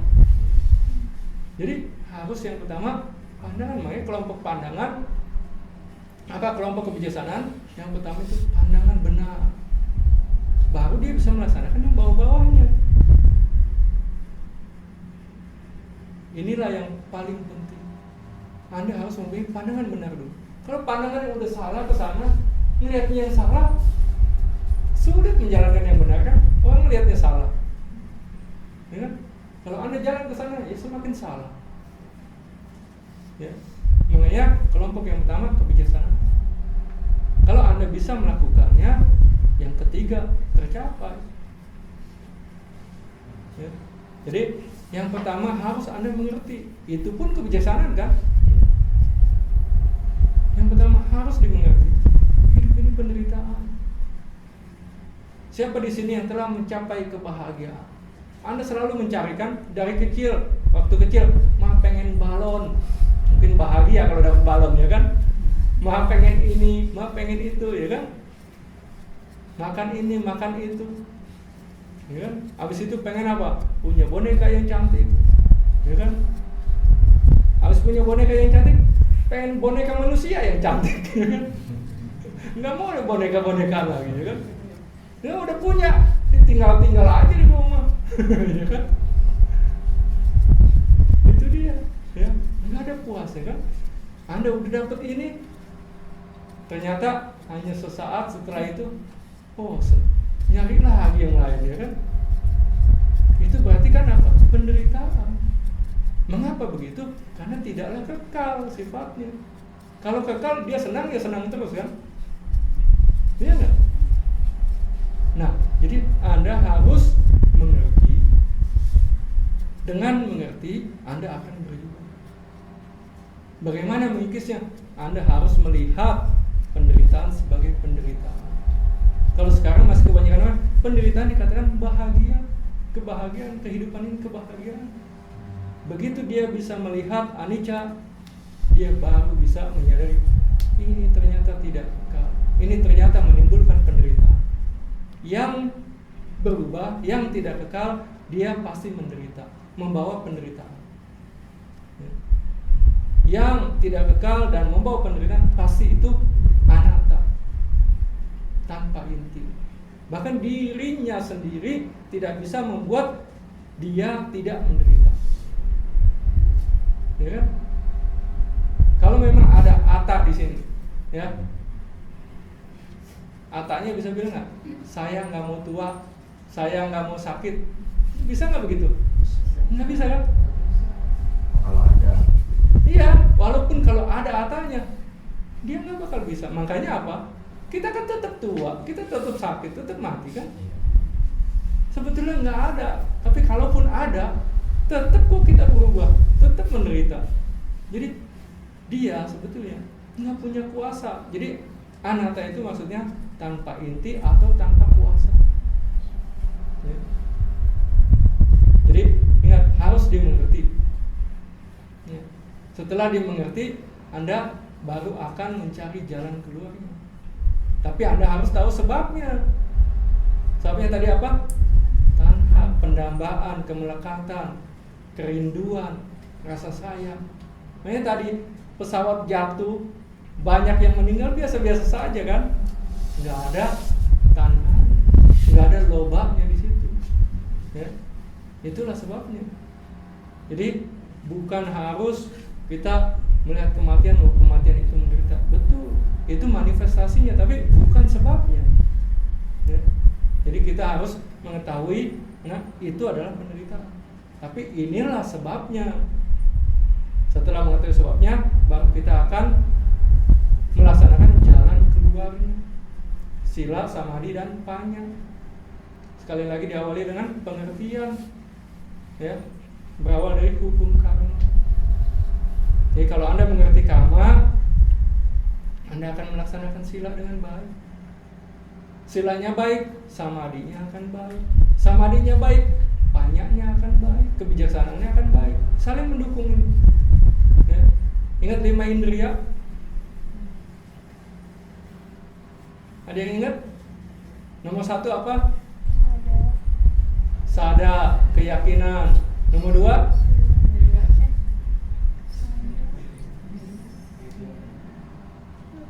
Wirya. Nomor 3? Sati, perhatian murni. Nomor 4? Samadhi. Nomor 5? Panya. Nih, sekilas ya. Tanpa keyakinan Anda nggak bakal berusaha dengan baik. Ya kan? Belum tentu benar. Males kan? Nggak bagus. Anda nggak yakin, nggak bakal usaha dengan baik. Ya nggak? Tanpa usaha yang baik, Anda nggak bakal bisa melihat objek dengan baik. Tidak akan ada sati dengan baik. Sati itu berhadapan selalu dengan objek. Kayak satpam. Kalau satpam males-malesan, itu tamu liwat terus, ya kan? Yang baik, yang jahat, liwat terus itu. Dan kalau ada sati, yang aku salah nggak bakal masuk ke sini. Hanya yang aku salah boleh masuk. Dan kalau Anda malas, satinya nggak bisa kuat. Tanpa sati yang baik, konsentrasinya nggak baik. Ya. Kalau baik pun, ya, dia belum tentu konsentrasi benar. Karena konsentrasi bisa konsentrasi salah. Ingat ini, ya. Karena konsentrasi Anda bisa melihat kenyataan sebagaimana adanya, baru muncullah kebijaksanaan. Setelah Anda melihat kenyataan sebagaimana adanya, iya betul, ini semuanya anicca. Semakin yakin nggak sama ajaran Sang Buddha? Itu dia, sadanya meningkat lagi, semangatnya lebih luar biasa lagi, satinya naik lagi, samadhinya naik lagi, kebijaksanaannya naik lagi. Ini terus keliling, ya, saling mendukung. Jadi berjuanglah sungguh-sungguh. Sekarang Anda bisa mendengar dhamma ini, bisa mempraktikannya, jangan sia-siakan. Ya, 9.30. Ekstra 1 pertanyaan kalau ada, kalau tidak ada, ya. Kenapa hal buruk terjadi kepada orang lain? Orang itu sudah berapa lama menjalani kehidupan? Orang baik menurut versi siapa dia, Pak? Iya nggak? Baik itu kategorinya apa? Tidak suka melanggar sila, tapi serakahnya iya. Marah-marah baik tidak? Belum tentu melanggar sila kan? Iya nggak? Dia marah-marah tapi tidak membunuh. Dia marah-marah tapi tidak mencuri. Iya nggak? Dia marah-marah tidak melanggar sila ketiga. Iya nggak? Marah-marah dia juga nggak berbohong. Marah-marah, dia nggak mabuk-mabukan. Melanggar sila nggak? Tidak. Tapi dia dapat karma buruk nggak? Nah itu dia. Karma buruk ini akan mengkondisikan karma buruk yang lain berbuah juga. Kan kehidupan sudah tidak terhitung, ya kan? Jadi makanya itu kita dikatakan apa? Jangan lakukan semua kejahatan, perbanyaklah kebaikan. Tapi yang terpenting yang ketiga, murnikan pikiran kita. Kalau pikirannya kotor, ya enggak? Semuanya acak-acakan. Bagaimana mau menghindari kejahatan? Sila betul kejahatan, tapi loba kejahatan juga kan? Dosa kejahatan, moha kejahatan. Walaupun itu hanya di pikiran, ya kan? Karma itu dari 3 saluran: pikiran, ucapan, dan jasmani, ya kan? Perbuatan jasmani. Silanya boleh bagus, pikirannya kalau nggak bagus, tetap karma jalan terus kan? Itu dia. Ingat kemarin kan, Bante katakan yang di sini juga sudah kata-kata sudah mendengar kan? Ada 2 gelombang radio, ya. Contohlah musik jazz dan musik dangdut, ya kan? Kalau Anda ingin mendengarkan musik jazz, Anda putarnya ke sini atau ke sini? Yang ke sini kan? Putar ke sini kan? Kalau Anda putarnya ke sini ketemu nggak? Nggak kan? Tapi ya ini hanya 2 stasiun. Stasiun radio banyak nggak? Belum tentu hanya ini kan yang muter jazz. Bisa jadi di sini juga ada yang muter jazz kan? Iya nggak? Di sini juga mungkin aja ada juga yang muter dangdut, muter rock, ya kan? Ketika Anda jalan ke sini, mungkin nawar dulu, nawar stasiun yang muter musik rock, muter musik dangdut, belum ketemu jazz, ya kan? Melakukan kebaikan tapi nawar yang buruk dulu, ya kan? Sekarang melakukan kebaikan tapi apa? Kamu buruk kita terlalu kuat ini, datang juga, ya nggak? Bante Moggallana masih melakukan kejahatan nggak? Kenapa dia nerima karma buruk? Dia sama Bante Moggallana kira-kira baikan mana? Jadi nggak usah kaget kalau orang yang dianggap baik-baik masih nerima karma buruk, ya? Kehidupannya sudah tidak terhitung, ya nggak? Jadi makanya pemahaman Dhamma harus dalam. Dan dia kan sudah baik, sudah tidak suka melanggar sila, sudah tidak begini, tidak begitu. Nggak cukup ternyata, ya kan? Gitu. Jadi kalau kita nggak punya pengertian yang baik, bisa hilang keyakinan. Wah itu ajarannya nggak benar, saya udah ngikutin begini. Mana begini-begini juga, ya kan? Yang satu lagi, nih baca aja ini. Tiap malam baca ini 100 kali. Kebetulan karma baik berbuah. Pindah dia langsung ke sana. Ya, banyak yang begitu kan? Ada. Ya, saudara dekat Bante. Wah begitu jadi kaya, ya kan? Sekarang jatuh lagi. Mungkin juga hilang keyakinannya. Iya. Ya. Jadi kenapa orang yang melakukan kebaikan, anggaplah orang baik, masih mendapatkan karma buruk? Karena kehidupannya sudah tidak terhingga yang sudah kita jalani. Makanya itu kita mengenal Dhamma, berlatih, belajar dengan sungguh-sungguh. Jangan sia-siakan kehidupan ini. Makanya Bante nggak suka keluyuran. Kenapa? Karena mengerti sayang ini waktunya. Untuk kalau menghadiri undangan makan aja, jalan ke sana habis waktu, balik lagi habis waktu, ya enggak? Ya kan? Belum perlu baca parita ini dan itu. Jadi Bante sudah katakan, bahkan kita sempat bahas di sini, kan? Di majalah Padung. Kasihan Bante melihat ada biku tugasnya sibuk sekali, ya kan? Banyak inilah itulah, tapi jauh dari Dhamma. Jubahnya doang biku. Anda sekarang biku bukan? Tuh, ada yang nggak ngerti, makanya jawabnya bukan. Biku itu adalah orang yang takut akan penderitaan samsara. Bukan hanya yang pakai baju. Kalau Anda takut akan penderitaan samsara, Anda berjuang untuk berusaha keluar dari penderitaan samsara, Anda bisa dikatakan sebagai biku. Makanya kalau Anda walaupun bukan pakai jubah biku, Anda berlatih meditasi gratis.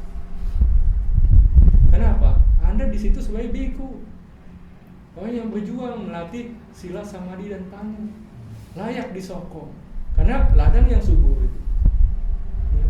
Jadi kalau Anda berlatih, misalnya ikut meditasi, berlatihlah sungguh-sungguh, karena Anda bayarnya mahal itu dengan karma baik itu. Anda disokong sungguh-sungguh, dibiayain, dikasih makan, disediakan tempat tinggal. Anda sia-siakan, Anda melakukan hal-hal yang tidak baik, udah bayarnya mahal, dapatnya karma buruk. Ya. Jadi pada saat meditasi, lakukanlah sebaik-baiknya. Waktunya cukup, ya, telah habis. Nanti bisa kita sambung lagi. Ya. Sekarang mari kita lakukan pelimpahan jasa. Tolong semuanya bersikap anjali.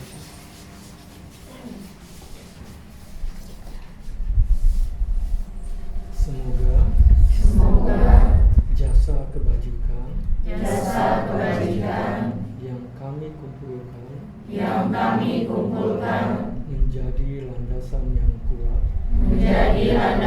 yang kuat bagi tercapainya maga, pala dan nibbana.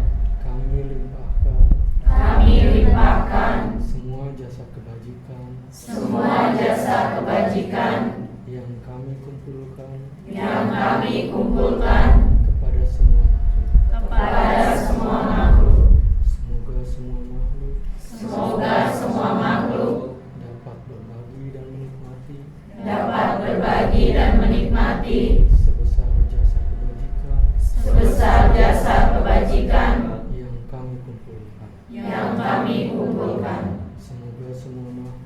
Semoga semua makhluk hidup bahagia, damai dan bebas dari penderitaan. Semoga semua makhluk secepatnya mencapai nibbana.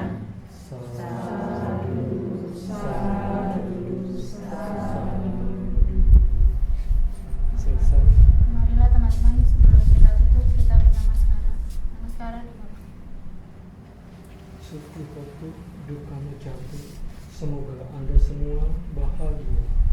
Semoga Anda semua dapat berlatih dhamma dengan baik, dan semoga Anda semua secepatnya merealisasi maga, pala dan nibbana.